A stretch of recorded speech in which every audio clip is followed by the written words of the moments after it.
Fala pessoal, tudo bem com vocês? Sejam bem-vindos de volta ao canal Direito Ilustrado e agora vamos dar continuidade aos nossos vídeos que falam sobre os princípios do direito penal. Vamos lá? Vamos começar agora nesse vídeo falando do princípio da ofensividade ou da lesividade.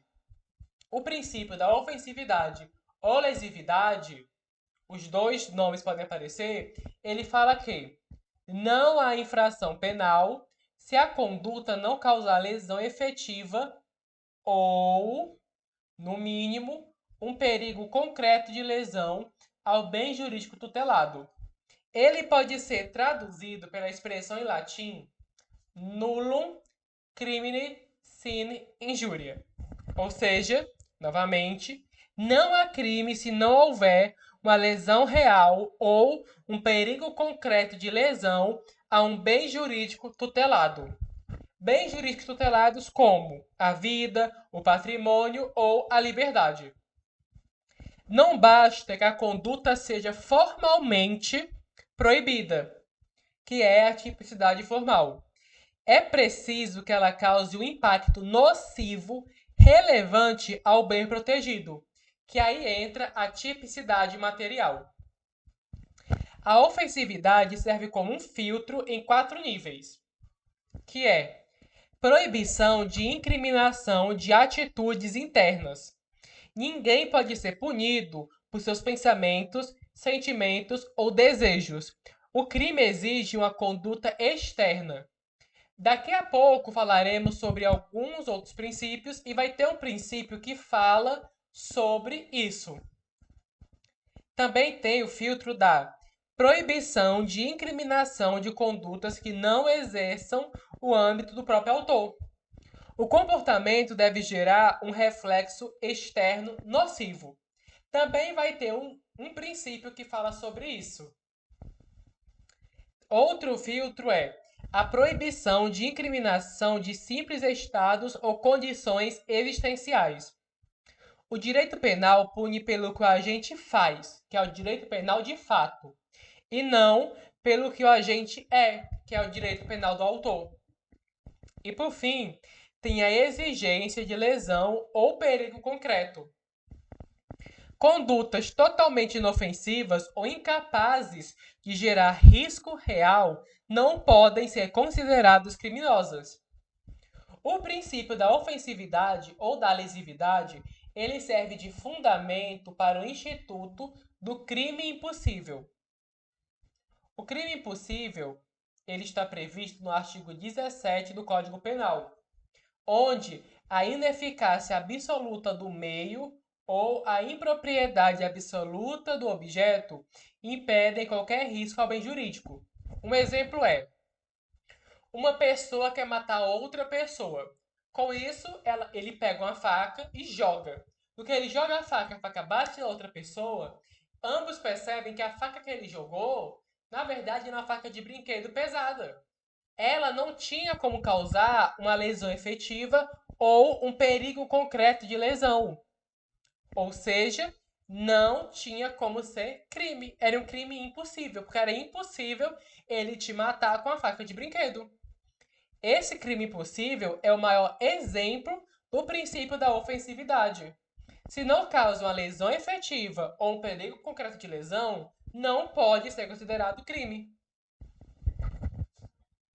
Outro princípio que temos é o princípio da alteridade. Lembra daquele filtro que fala sobre a proibição de incriminação de condutas que não exerçam do âmbito do próprio autor? Pois aí entra o princípio da alteridade, que fala que o direito penal só pune condutas que causem dano ao bem jurídico de terceiros. Ninguém pode ser punido por autolesão ou por condutas que prejudiquem apenas a si mesmo. Exemplos do princípio da alteridade é tentativa de suicídio ou uso próprio de drogas não podem ser punidos porque só afetam a você mesmo. Ou seja, nesse caso, tentativa de suicídio e uso de drogas, O que é punido é o tráfico de drogas e, no caso da tentativa de suicídio, a indução ou a facilitação do suicídio. Porque aí seria uma terceira pessoa influenciando outra a cometer o suicídio. E isso já não pode. Outra coisa que eu acabei esquecendo de falar sobre o princípio da ofensividade ou lesividade é um contraponto a uma pequena observação. O ordenamento admite crimes de perigo abstrato potencial, como crimes ambientais ou porte ilegal de arma, onde o legislador presume o risco social da conduta. Mas essa é apenas uma observação. Caso apareça numa prova dizendo crimes ambientais ou porte ilegal de arma, eles não adentram o princípio da ofensividade. Isso está certo. Porque o legislador ele presume o risco desses crimes e ele os pune. Agora vamos falar sobre o princípio da adequação social e o princípio da humanidade. Vamos lá. Princípio da adequação social. O princípio da adequação social, ele foi criado por Hans Husserl e ele fala o seguinte: ele preceitua que condutas formalmente típicas, mas que estão perfeitamente integradas à sociedade e são por ela aceitas, não podem ser consideradas criminosas. Não podem ser consideradas criminosas. Certo? Entende isso? Que é um exemplo muito claro: perfurar a orelha ou realizar tatuagem. Isso se enquadra na lei fria, na escrita fria da lei, como lesão corporal. Entretanto, por já ser algo difundido na sociedade e aceito, não é punido. Ninguém é preso ou levado a julgamento porque furou a orelha, porque fez a tatuagem. Ou, no caso de algumas pessoas, porque fizeram a circuncisão. Ninguém é preso ou punido por conta disso. A natureza jurídica do princípio da adequação social é uma causa supralegal, não escrita, de exclusão de tipicidade material. Ou seja, o princípio da adequação social, ele exclui a tipicidade material.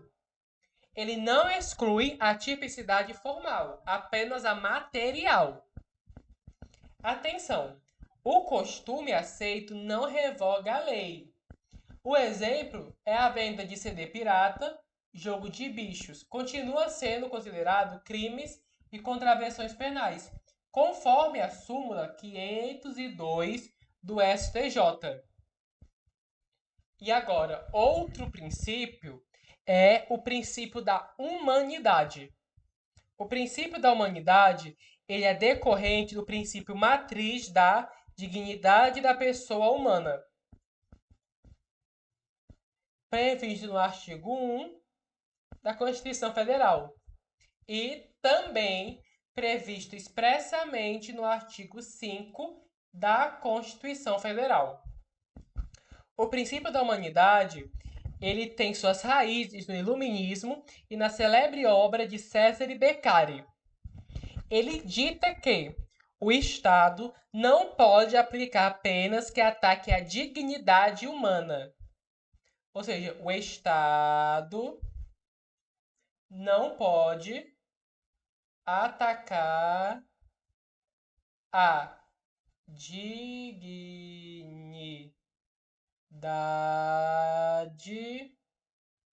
humana. Não pode.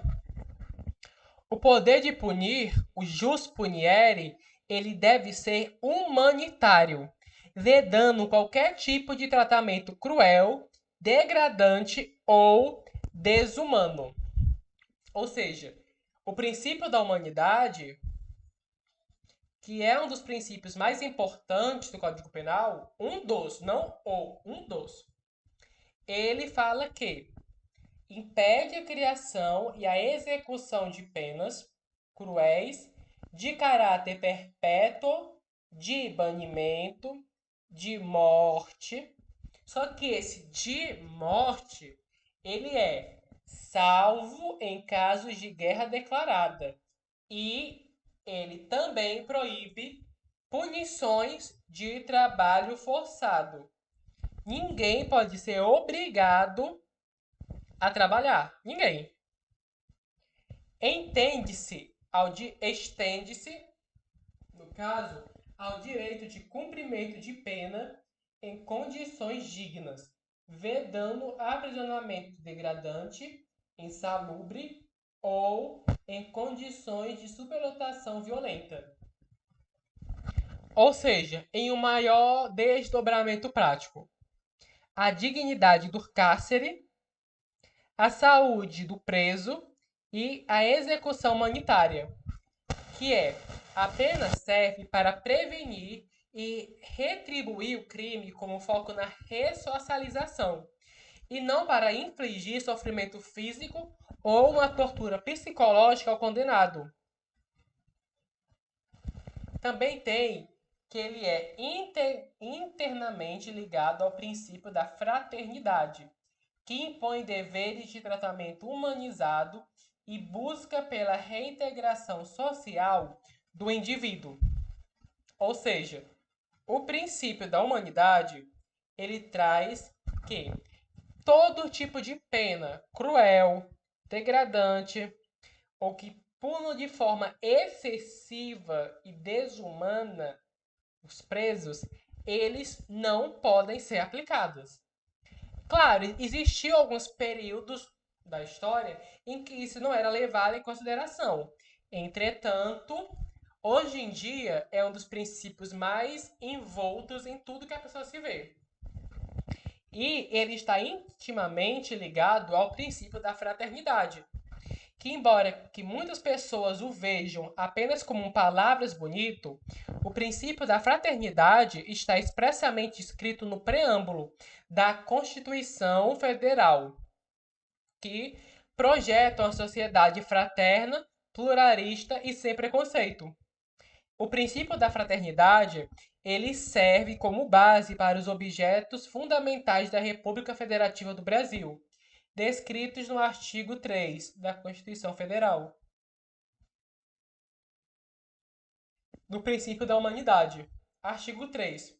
Viram como é importante? Eu espero que tenham gostado do vídeo de hoje. Se gostarem, deem o like, se inscrevam e assinem o sininho da notificação para receberem mais vídeos como esses. Valeu!